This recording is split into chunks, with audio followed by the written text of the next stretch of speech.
Boa noite a todos os nossos alunos do canal Educação, da Secretaria de Educação do Estado do Piauí. Alunos que acompanham as nossas aulas são alunos da primeira série do ensino médio.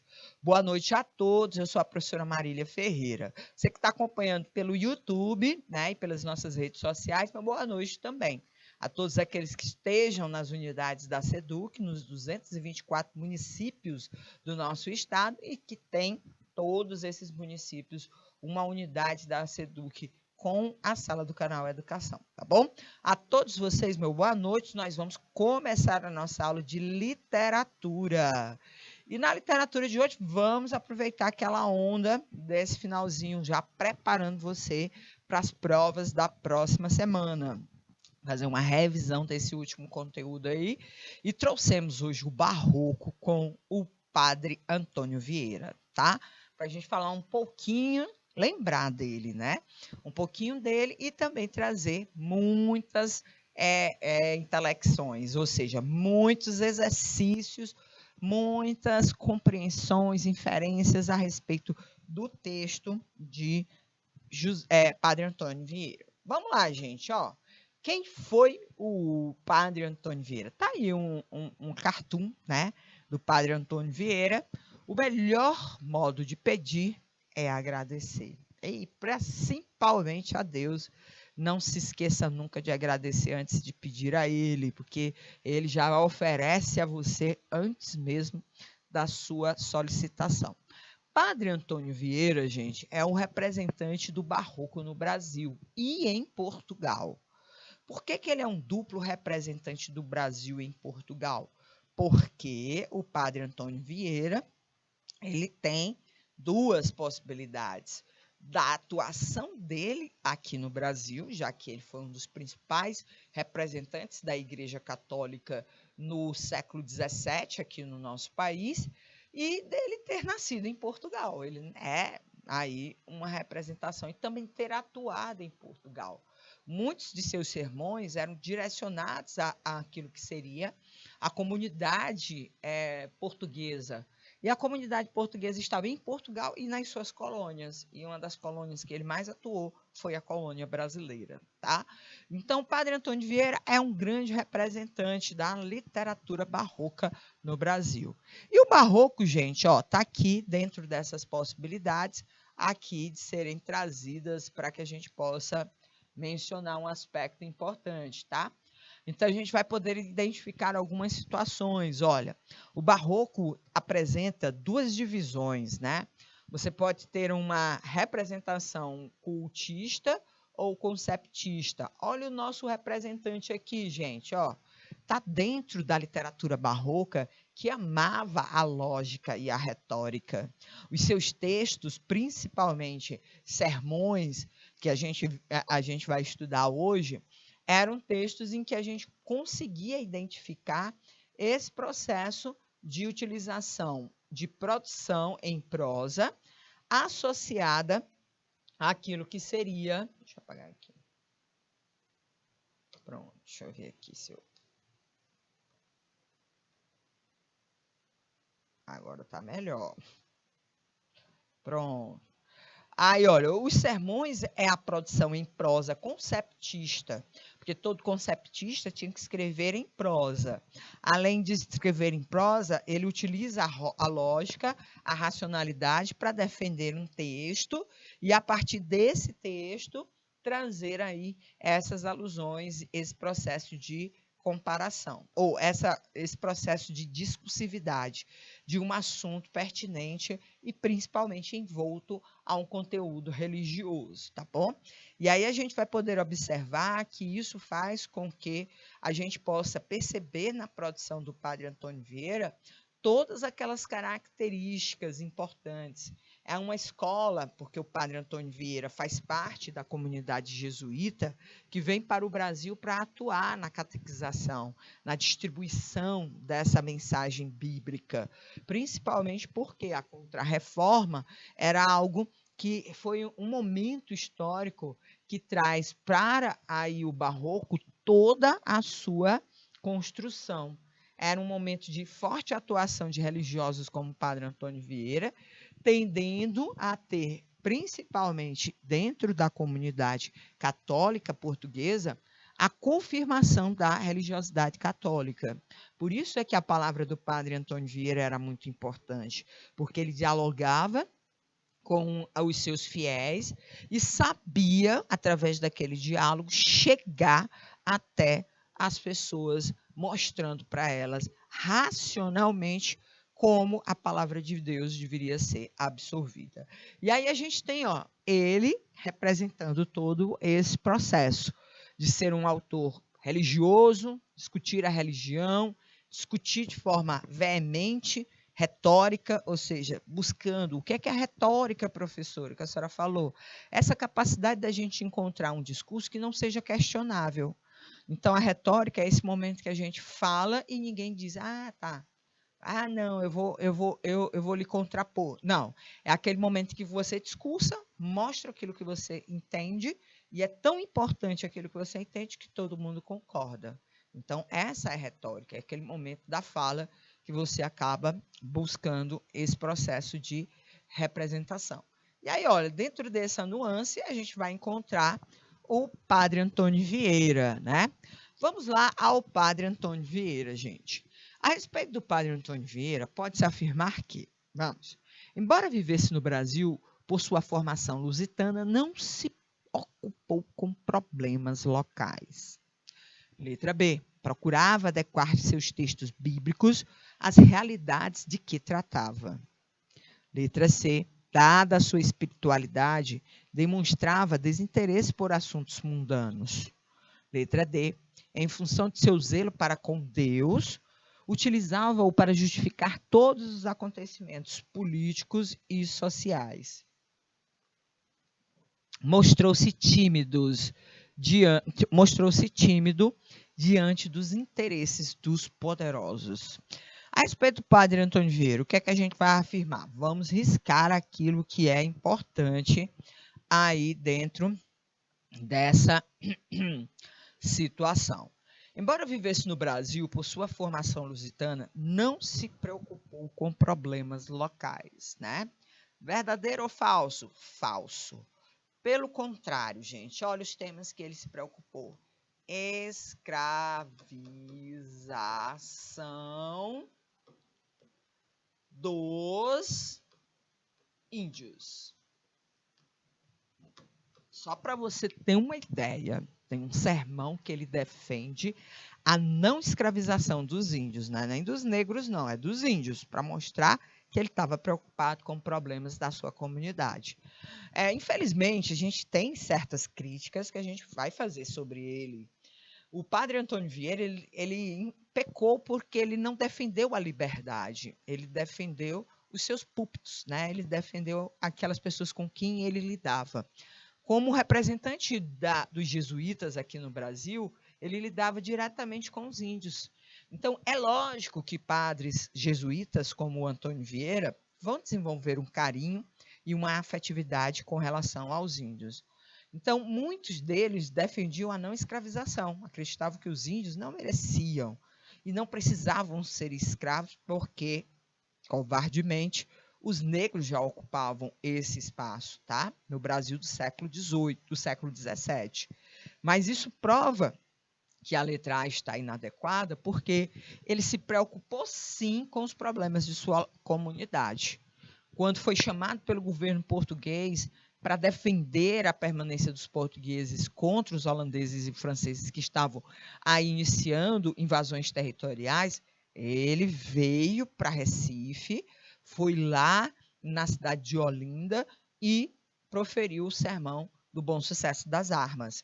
E aí a gente vai observar que ele se preocupa novamente com problemas locais.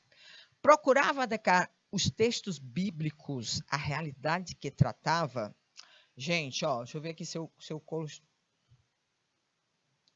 a gente colocava aqui. Procurava adequar os textos bíblicos à realidade de que tratava? Não. Exatamente o contrário. Ele adequa a realidade ao texto bíblico. Ou seja, ele não utiliza o texto bíblico para justificar a realidade. Por exemplo, dos comerciantes que exploravam demais aí o comércio no Brasil, praticavam preços exorbitantes, por exemplo. Ele não procurava um trecho da Bíblia que dissesse que a usura, que é essa prática de cobrar muito caro por uma coisa, era algo aceitável. Pelo contrário. Então, ele utilizava sempre para questionar e não para haver esse processo de conformidade. Dada a sua espiritualidade, demonstrava desinteresse pelos assuntos mundanos. Pelo contrário, gente, a gente vai poder perceber que ele mostrava-se interessado, e principalmente nos comportamentos inadequados. Né? Por exemplo, quando ele criticou lá os aspectos mercantilistas exacerbados dos comerciantes brasileiros. Então, ele acreditava que essa usura, né, era uma ambição, era um projeto mundano aí que deveria ser combatido. Tá? A alternativa correta, como a gente já mostrou, é a função. Em função de seu zelo para com Deus, utilizava para justificar todos os acontecimentos políticos e sociais. Então, ele estava lá para tentar mostrar para as pessoas que aqueles acontecimentos políticos e sociais precisariam ser corrigidos pela palavra de Deus, com a utilização da palavra de Deus. Mostrou-se tímido diante dos interesses dos poderosos? Jamais. Inclusive, foi perseguido, foi condenado pela Inquisição e por conta de não se calar diante também dessas situações vividas por essas representações poderosas do nosso país, tá bom? Vamos aos sermões, gente. Olha, sermão aos peixes. Sermão de Santo Antônio aos Peixes é uma das obras mais conhecidas de Padre Antônio Vieira, né? O sermão foi pregado em São Luís do Maranhão. Gente, olha, como se trata de um nome próprio, né?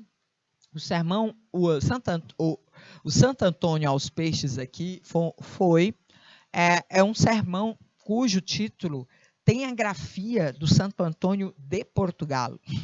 E os portugueses não grafam aí, não existe em Portugal o sinal circunflexo, tudo é agudo, tá?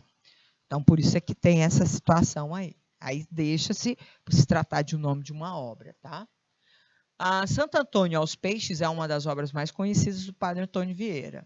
O sermão foi pregado em São Luís do Maranhão, no Brasil, do dia 13 de junho, dia de Santo Antônio, no calendário litúrgico, em 1654, século XVII.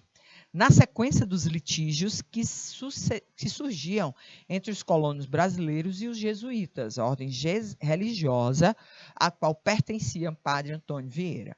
Bom, existia um litígio que era uma briga por terras entre os colonos brasileiros e os jesuítas. Os colonos brasileiros queriam a escravização dos povos indígenas e os jesuítas não queriam, que contestavam a escravização dos povos indígenas. 3 dias depois de o pregar, Antônio Vieira embarcou ocultamente para Lisboa, para tentar conseguir, junto ao rei Dom João IV, leis que garantissem direitos básicos aos índios brasileiros, que os protegessem da exploração dos colonos brancos. Vieira conseguiu atingir os seus objetivos, a contragosto dos colonos, que assim perdiam parte de sua mão de obra barata, que eles exploravam impiedosamente, porque para o colono brasileiro o índio era melhor. Ele já estava aqui, ele não tinha que comprar uma mercadoria que vinha de fora, né? Leia-se contexto da época, viu, gente? Não estou chamando os negros de mercadoria, não. É porque no século XVII era essa a situação social e econômica que a gente tinha no país. Então, para quem vivia do comércio e da agricultura, a melhor mão de obra era um escravo que estava aqui, que ele já podia literalmente pegar no fundo do quintal e trazer, né? Dentro dessa situação absurda que foi a escravidão no nosso país. Então, a escravidão começou com a chegada dos portugueses, continuou durante o século XVI, XVII, XVIII, foi aberrante as situações de escravidão que ocorreram no nosso país. Século XIX, e só veio acabar, literalmente, o projeto de escravidão no Brasil em 1888. Mas aí, gente, a visão preconceituosa contra as pessoas indígenas e negras continua até os dias atuais, né? Então a gente vai poder perceber que é uma herança maldita que a gente vai receber por conta dessa construção histórica. O Sermão de Santo Antônio aos Peixes constitui um documento surpreendente, da surpreendente imaginação, habilidade oratória e poder satírico do padre Antônio Vieira, que toma vários peixes como símbolos de algumas virtudes humanas e principalmente dos vícios daqueles colonos, que são censurados com severidade. Todo sermão é, portanto, uma alegoria. O que é a alegoria? Aquele texto em que você faz um processo de comparação com a imagem aí, com uma imagem metafórica, porque os peixes são uma metáfora dos homens, tá?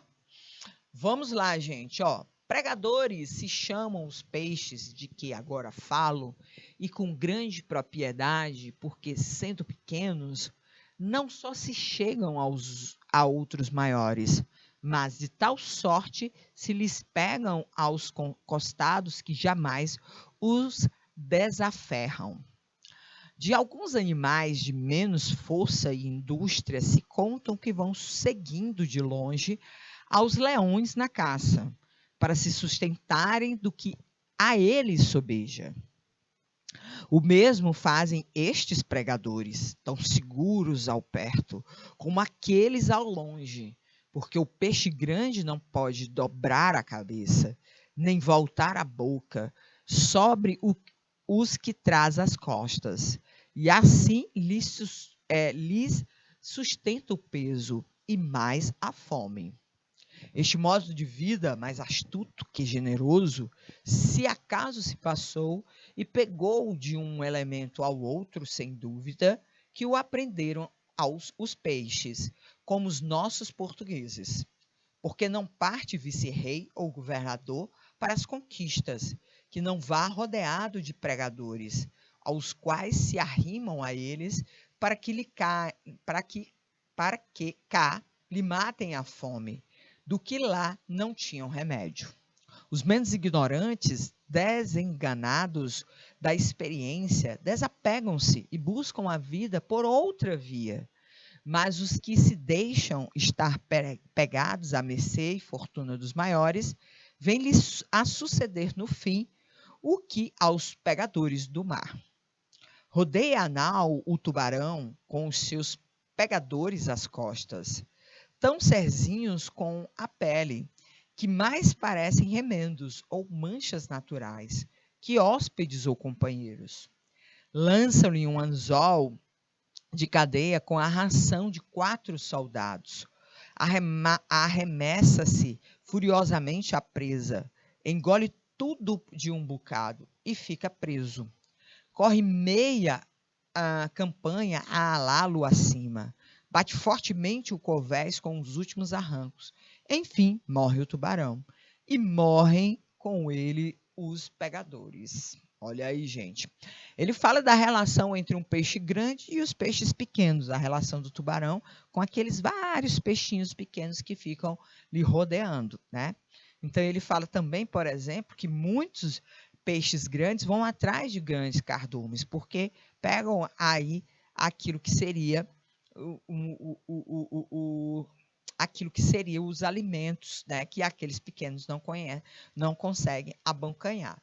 Então ele compara esses peixes aos pregadores, né?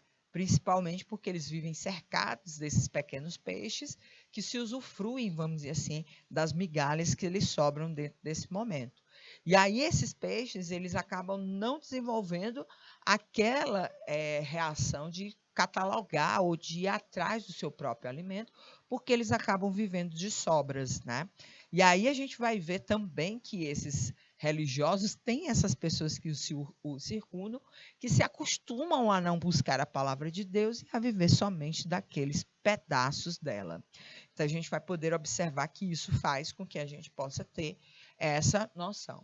No trecho, Vieira compara os pegadores aos peixes pequenos que seguem os grandes, aos animais mais fracos que seguem os leões, aos leões, aos vices-reis e governadores ou aos tubarões, gente? A gente vai observar que ele, vai nesse texto aqui, os pegadores são, aí ele diz, morreu o tubarão e morrem com eles os pegadores. Os peixes pequenos que seguem os peixes grandes, né? Que seguem porque não querem se apartar daquela relação de sobra, né? De subserviência, de viver ali ao redor sem ter essa situação, tá bom? Alternativa correta, letra A. Vamos avante aqui, gente, Sermão da Sexagésima. Então, o Sermão da Sexagésima foi um sermão também muito importante. Ele é formado por 10 pequenos capítulos. Gente, só para você ter uma ideia da capacidade intelectual do Padre Antônio Vieira. Esses sermões que a gente está falando é um sermão extenso, às vezes como 10 capítulos. E esse sermão, muitas vezes, era pronunciado pelo Padre Antônio Vieira durante as suas celebrações, que ocorriam tanto no Brasil quanto em Portugal. E eram celebrações extensas, porque para você ler 10 capítulos, você não lê em 15 minutos, você lê em horas. E muitas vezes os sermões dele duravam horas, 3, 4 horas, em que as pessoas ficavam ali na igreja, ouvindo atentamente essa pregação. E aí, olha, são 10 capítulos onde ele faz uma crítica ao estilo barroco e ao estilo cultista. Já falou lá dos colonos brasileiros, ao defender os índios, ao chamar os colonos brasileiros de tubarões, né? E já estamos aqui falando sobre os escritores, os artistas daquela época. Devido à sua posição na igreja e o local onde leu este sermão, acredita-se que sua plateia era composta pela nobreza católica de Portugal.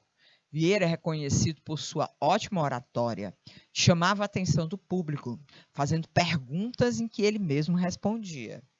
Durante o sermão da Sexagésima, o tema é tratado fazendo alusões à parábola do semeador, tirada do Evangelho de Lucas, Semen est verbum Dei. A semente é a palavra de Deus. Ele discursa que pregar é o mesmo que semear. Vieira, junto a esta parábola, faz uma crítica aos estilos de outros religiosos que, segundo ele, não sabiam pregar. Falavam de vários assuntos, sendo os assuntos ao mesmo tempo. Sendo alguns ao mesmo tempo. Eram ineficazes em suas palavras e tentavam agradar às vontades dos homens e não a de Deus. Ele coloca a culpa nos pregadores e analisa a sua própria pregação. Analisa qual é o motivo da pregação católica não estar surtindo efeito, já que a palavra de Deus é muito poderosa. Depois de muita reflexão, ele conclui que a culpa é dos próprios padres. Olha o problema que o padre Antônio Vieira foi arranjar, meus queridos alunos. Criticou a Igreja Católica. Quem são os padres? É a própria Igreja. E aí, olha, o Sermão da Sexagésima foi um dos utilizados para acusar o padre Antônio Vieira de anticlericalismo, né? De buscar uma postura contrária ao clericalismo que a Igreja Católica estava ali, tentando fazer evoluir novamente. E aí a gente vai ver aqui, que ele criticou, mas foi duro. Diz que o problema da igreja eram os padres que a representavam pessimamente. O livro traz uma feroz crítica a todos aqueles que usam a palavra de Deus para defender interesses mundanos, né? Vieira também critica outra facção do barroco, que é o cultismo. E aí, gente, a gente lembra, o barroco de Padre Antônio Vieira é conceptista. E ele, como conceptista, não tem paciência para os excessos de ornamentação do barroco cultista, tá? E é porque o que ele acredita é em persuasão, em lógica. Mas como um religioso ele tem que discutir a questão racionalmente, como religioso é que ele tem que convencer as pessoas aí a ter esse processo. Vamos lá para a terceira questão, que é um trecho retirado desse sermão aí do da 60ª. Vou pedir 3 minutinhos para que você, nas escolas e também acompanhando as nossas aulas por outros canais, possa ler o texto de forma cadenciada para que você possa entender aí as questões. Aí a gente volta para comentar, tá bom? Coloque aí 3 minutinhos para os nossos alunos.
Ok, gente, vamos lá. Vamos acompanhar a leitura aí para a gente poder tirar qualquer dúvida que você possa ter tido. Até porque, professor, eu não entendi muita coisa, professor. Essa linguagem é muito. Ai, professor, não, não vos abatei. Olha, a linguagem, ela é realmente uma linguagem diferente da nossa. Nós temos uma variação diacrônica aí de mais de 300 anos, né? Século XVII, né? Nós estamos no século XXI. Então, tem aí, no mínimo, 300, 400 anos de diferença. Então, é claro que o padre Antônio Vieira era um cara formado, instruído, cheio de aí, um brilhantismo linguístico característico das pessoas importantes do século XVIII ou XVII. E a gente vai tentar minimizar aqui esses efeitos do tempo. Vós, diz Cristo Senhor nosso, falando com os pregadores, sois o sal da terra. E chama-lhes sal da terra, porque quer que façam na terra o que faz o sal. Aí ele pega aquela parte da parábola do semeador sobre o sal. O sal salga, ou seja, o sal dá sabor à comida. E é isso que Cristo faz na vida das pessoas, dá sabor, ânimo, vida, né? O efeito do sal é impedir a corrupção, mas quando a terra se vê tão corrupta como está a nossa, havendo tantos nela que têm ofícios de sal, qual será? Ou qual pode ser a causa desta corrupção? Ou seja, ele diz que a terra está muito corrupta, mas aqui tem gente que funciona como Deus, que tem a função também de salgar. E quem são essas pessoas? Os religiosos. Ou é sal, ou é porque o sal não salga, ou é porque a terra não se deixa salgar. Ou é porque o sal não salga e os pregadores não pregam a verdadeira doutrina, ou porque a terra não se deixa salgar e os ouvintes, sendo a verdadeira doutrina que lhes dão, não a querem receber. Ou é porque o sal não salga e os pregadores dizem uma coisa e fazem outra, ou é porque a terra se não deixa salgar e os ouvintes querem antes imitar o que eles fazem que fazer o que dizem. Ou é porque o sal não salga e os pregadores se pregam a si e não a Cristo, ou é porque a terra se não deixa salgar e os ouvintes, em vez de servir a Cristo, servem a seus apetites. Não é tudo isso verdade? Ainda mal. Olha lá, gente, ó. Ele diz que as pessoas, não é porque o sal não salga, é porque os pregadores não usam a doutrina certa. E também as pessoas, quando recebem a doutrina, não querem praticá-la. Então, ele coloca a culpa em duas pessoas, né? Nos pregadores e nos ouvintes, né? Porque eles dois estão com comportamentos que não são condizentes com as posturas religiosas que eles defendem. O autor aponta como causa da corrupção na terra, letra A doutrina pregada, que a doutrina pregada é fraca, ou os homens não lhes são receptivos. Os pregadores pregam uma falsa doutrina ou a doutrina é ineficiente. Os homens não são receptivos à doutrina porque ela é verdadeira. A ação dos pregadores não testemunha o que eles pregam. Os homens tentam imitar os pregadores, seguindo-lhes a doutrina. Olha, o que é que ele fala aí sobre essa atuação? Ele diz, a doutrina pregada é fraca? Jamais. Ele critica a doutrina. Então, desconsidere qualquer questão que fale sobre a doutrina. Os pregadores pegam uma falsa doutrina ou a doutrina é ineficiente? Jamais a doutrina é ineficiente. Os homens não são receptivos à doutrina, porque ela é verdadeira. Olha, sendo verdadeira a doutrina que lhes dão, não a querem receber. Então, eles não são receptivos à doutrina. A ação dos pregadores não testemunha o que eles pregam, né? Quando ele fala aqui, ó, os pregadores se pregam a si e não a Cristo, né? A ação dos pregadores não se prega. Aí ele está falando, não seria condizente. Os homens tentam imitar os pregadores, seguindo-lhes a doutrina. Se ele diz que nem os pregadores seguem a doutrina, então, a alternativa correta, letra C. Aqui, perdão, gente. Os pregadores não são receptivos a doutrinas, porque ela é verdadeira. A alternativa, peraí, gente, deixa eu apagar aqui. Os homens não são receptivos à doutrina. Deixa eu ver aqui, os pregadores dizem uma coisa e fazem outras. Os ouvintes querem antes imitar o que eles fazem. Ou porque os pregadores pregam assim, cadê? Ah, tá aqui, ó. Ou porque a terra não se deixa salgar, e os ouvintes, sendo verdadeiras doutrinas que lhes dão, não a querem receber.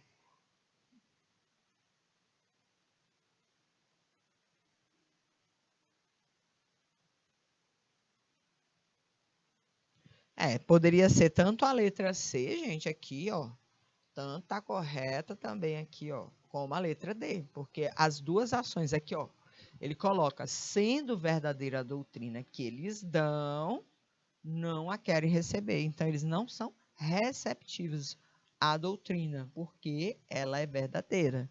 Aí, a ação dos pregadores não testemunha o que eles fazem. Os pregadores dizem uma coisa e fazem outra. Então, tanto pode ser a letra C quanto a letra D. Vejamos aqui, gente, ó.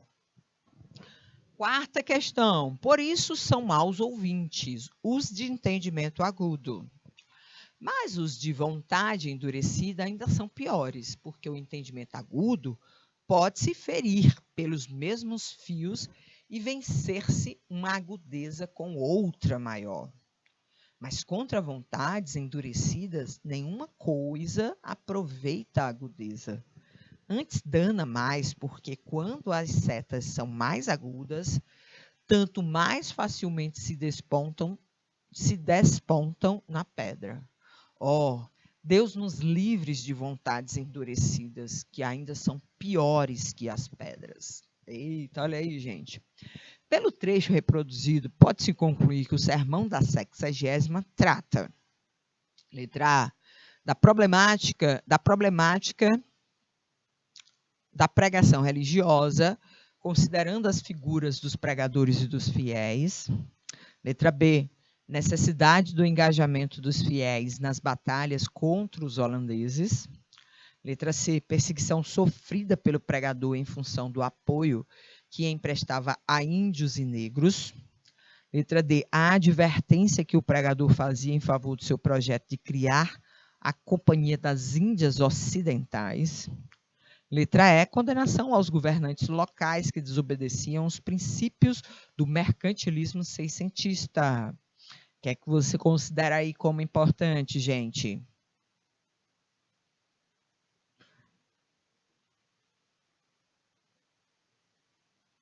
Era a problemática da religiosidade, gente. Considerando as figuras dos pregadores e dos fiéis. Ele disse, olha, que tem os pregadores... Quando ele fala aqui, gente, ó, entendimentos agudos, né? Ele fala daqueles fiéis que só gostam de ouvir coisas bonitas, agudas, finas, delicadas, né? E aí ele diz que essas pessoas, né, não são piores do que aquelas com vontades endurecidas. Aquelas pessoas com vontades endurecidas são piores ainda. Por quê? Porque para eles a gente não vai ter uma arma que seja tão eficiente. Porque quando a seta, ele fala até a seta, né, for jogada na pedra, ela vai quebrar. E se o entendimento é agudo, ele vai utilizar um entendimento mais agudo ainda para poder atingir aquela pessoa, mais bonitinho para atender aquela pessoa. Tá? Então, ele coloca aí à disposição do ouvinte essa representação. Tá? Sermão do Bom Ladrão, para a gente encerrar a nossa aula. O Sermão do Bom Ladrão foi escrito em 1655 pelo padre Antônio Vieira. Ele proferiu este sermão na Igreja da Misericórdia de Lisboa, Conceição Velha, perante Dom João IV e sua corte. Lá também estavam os maiores dignatários do reino, juízes, ministros e conselheiros. Observa-se que num lance profético que mostra o seu profundo entendimento sobre os problemas do Brasil, ele ataca e critica aqueles que se valiam da máquina pública para enriquecer ilicitamente. Parece que ele está falando dos políticos de hoje, né? Denuncia escândalos no governo, riquezas ilícitas, venalidades de gestões fraudulentas e indignado a desproporcionalidade das punições, com a exceção óbvia dos mandatários do século XVII. Vieira usou o púlpito é onde ele se apresentava, como arauto das aspirações públicas à guisa de uma imprensa ou de uma tribuna política. Embora estivesse na Igreja da Misericórdia, disse ser a Capela Real, e não aquela igreja, o local que mais se ajustava a seu discurso, porque iria falar de assuntos pertinentes à sua majestade, e não à piedade. O padre adverte aos reis quanto ao pecado da corrupção passiva e ativa, pela cumplicidade do silêncio permissivo. O sermão apresenta uma visão crítica sobre o comportamento imoral da nobreza da época. Mas hoje, jogue também para a gente poder finalizar. Dá tempo. Os ladrões que mais próprio e dignamente merecem esse título são aqueles que os reis encomendam os exércitos e legiões, ou o governo das províncias, ou a administração das cidades, os quais, já com manha, já com força, roubam e despovam os povos. Os outros ladrões roubam um homem. Estes roubam cidades e reinos. Os outros furtam debaixo do seu risco. Estes sem temor nem perigo. Os outros, se furtam, são enforcados. Estes furtam e enforcam. Olha aí, gente, falando sobre a justiça. Para o rico é um, para o pobre é outro. Sobre os fragmentos do Sermão do Bom Ladrão, do padre Antônio Vieira, pode-se reconhecer a presença do cultismo, tendo em vista a sofisticação e extravagância dos termos utilizados. Jamais, viu, gente? Padre Antônio Vieira é conceptista. A ausência de cuidados com linguagem, com a utilização de repetições indevidas e que apenas tornam cansativo o texto, ou a ausência de cuidado, jamais. Um padre barroco, um homem do barroco, não tem uma linguagem descuidada, ele tem uma linguagem rica, bem trabalhada.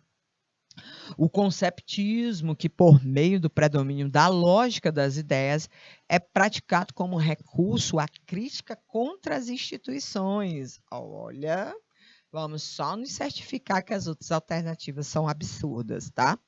O uso fantasioso de antíteses e paradoxos, que tornam complexo o pensamento, filiando-se ao estilo de Gôngora. Gôngora é a mesma coisa de cultismo, tá?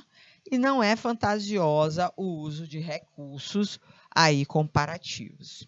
A subjetividade que marca o estilo do barroco do autor, jamais. Ele gosta, como conceptismo, né, da lógica, da razão, desse discurso pautado em tentar convencer as pessoas dos seus próprios argumentos. Ele faz um processo de comparação do que acontece com a punição com pessoas que roubam, simples, e pessoas que roubam, que são administradores. Né? As pessoas que roubam simples sempre vão para a cadeia. E as pessoas que roubam e são admiradores, são elas que mandam as pessoas para a cadeia. Ou seja, a impunidade, que é um elemento que ele coloca aí como sendo grave dentro desse processo de administração. Então, a alternativa correta... Opa, houve um equívoco aqui, viu, gente? Ó, esse é o equívoco mesmo, certo? É a letra C, não é a letra D. Vou colocar bem grande aqui para você. Houve uma hora de marcação aí, teve aí um equívoco. É a letra C, certo? Não tem nada de certo aí na letra D. Então, gente, esse foi o padre Antônio Vieira, o escritor do barroco brasileiro, que viveu no nosso país no século XVII, foi um dos mais importantes oradores da Igreja Católica e registrou o Brasil daquela época, com todas as suas situações peculiares.